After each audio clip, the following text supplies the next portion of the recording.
Hello everyone, I welcome you all to this incredible platform of Indologus।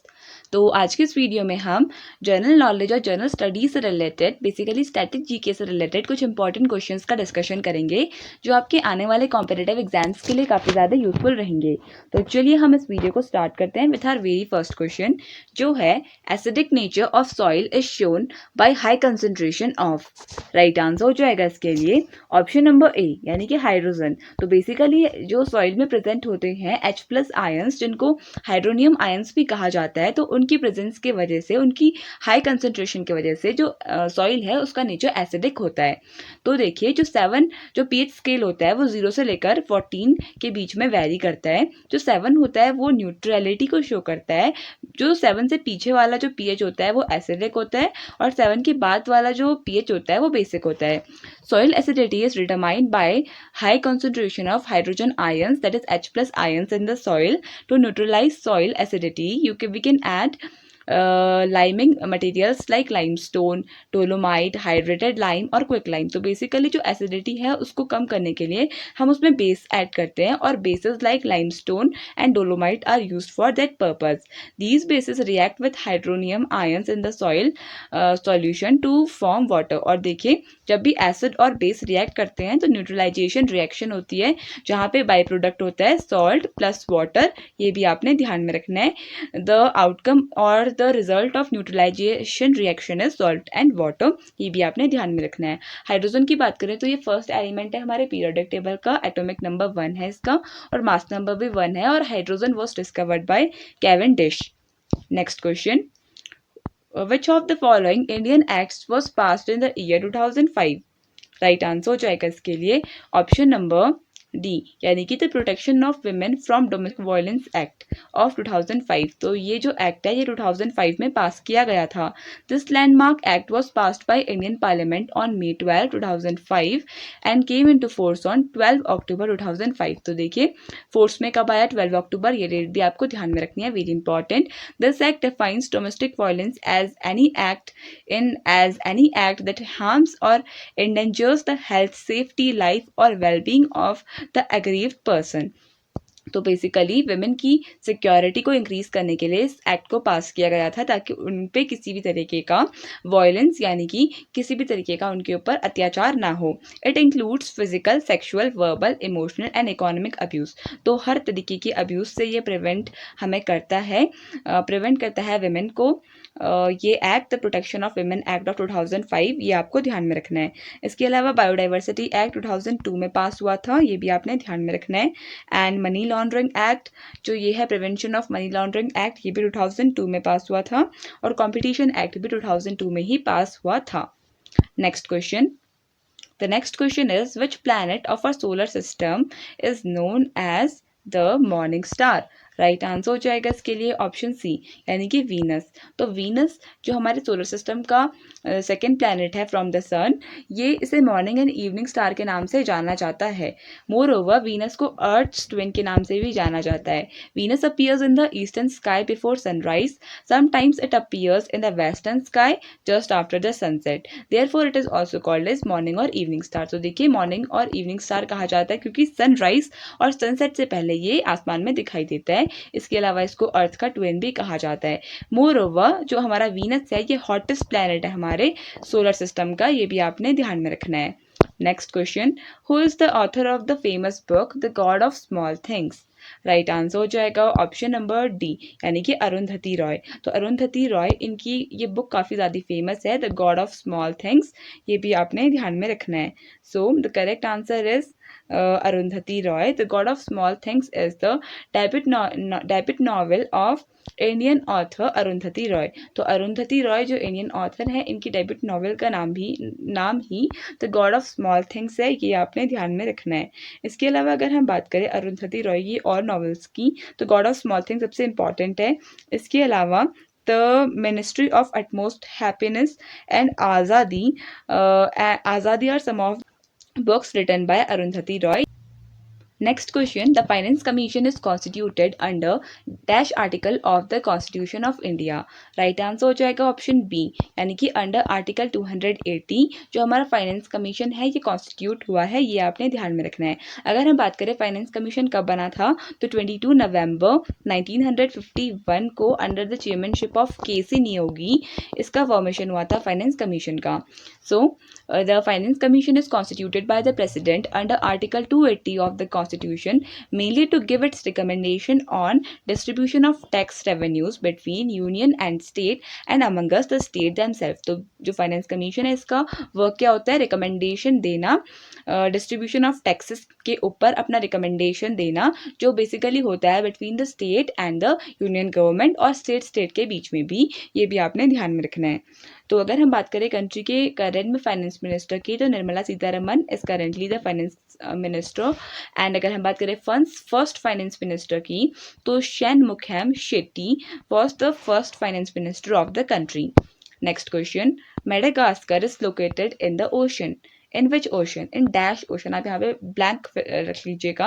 Right answer हो जाएगा इसके लिए option number C, यानी कि इंडियन ओशन में मेडागास्कर आइलैंड लोकेटेड है। Option C will be the correct answer.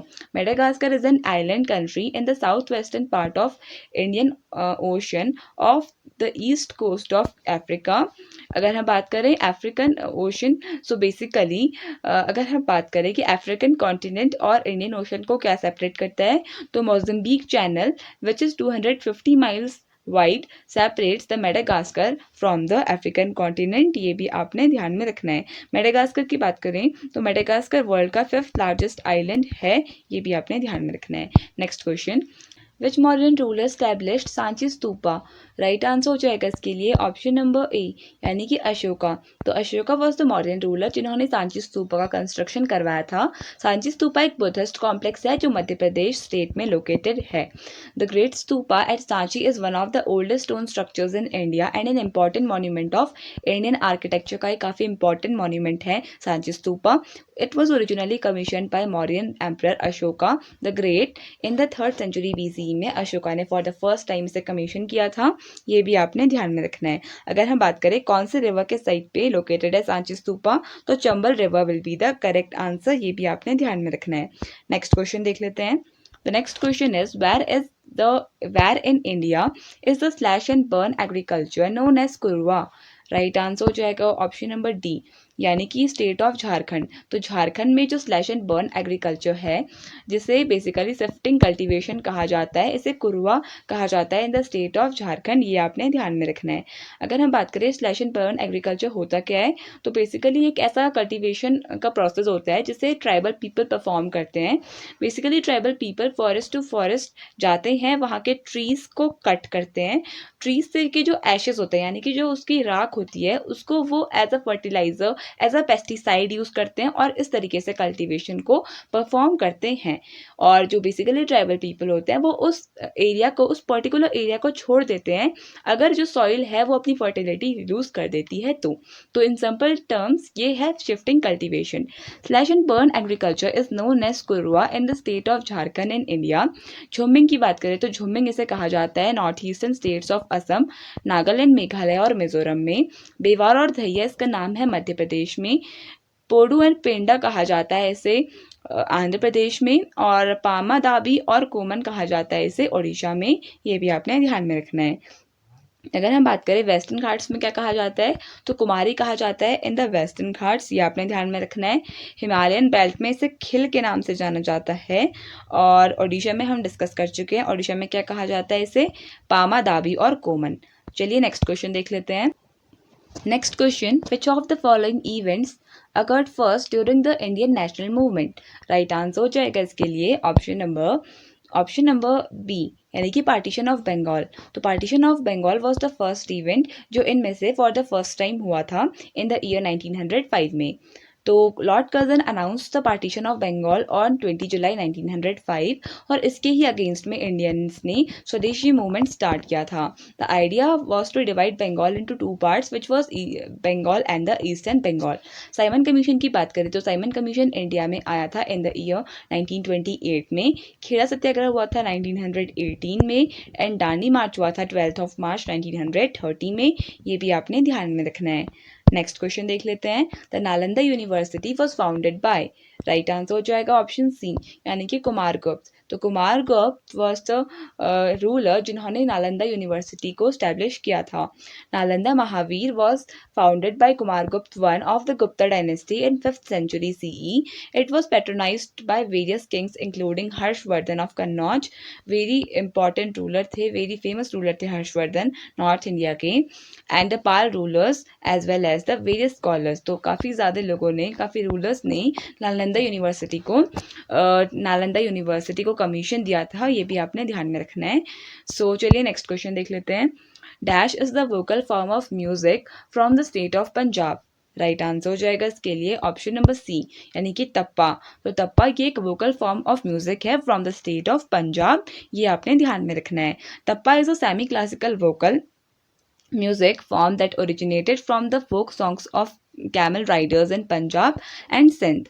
अगर हम बात करें मियान गुलाम नाबी शोहरी की, तो he was a court singer for the Nawab of Awadh who developed the tappa into a classical music form. तो देखिए आपसे क्वेश्चन पूछा जाए कि किसने जो तप्पा है उसको एक क्लासिकल म्यूजिक फॉर्म दी थी, तो मियान गुलाम नाबी शोहरी, इनका नाम भी आपको ध्यान में रखना है। Next question, at which of the following places did Lord Buddha give his first sermon to the on the 4 noble truths. तो इन्होंने 5 मॉन्क्स को दिया था और 4 नोबल ट्रुथ्स के बारे में अपना पहला उपदेश दिया था। राइट आंसर हो जाएगा ऑप्शन नंबर सी यानी कि सारनाथ में इन्होंने अपना पहला उपदेश दिया। Gautam Buddha gave his first sermon in Sarnath. Gautam Buddha gave his first sermon to the 5 monks called as the Dhammachakra Pravartana Sutta. अगर हम बात करें गौतम बुद्ध की, तो गौतम बुद्ध को द लाइट ऑफ एशिया के नाम से भी जाना जाता है, ये भी आपने ध्यान में रखना है। तो चलिए नेक्स्ट क्वेश्चन देख लेते हैं। The range of force is of the order 10 to the power -16 metre is. Right answer हो जाएगा इसके लिए ऑप्शन नंबर डी यानी कि वीक न्यूक्लियर फोर्स। तो वीक न्यूक्लियर फोर्स का जो ऑर्डर होता है वो 10 to the power -16 मीटर का होता है।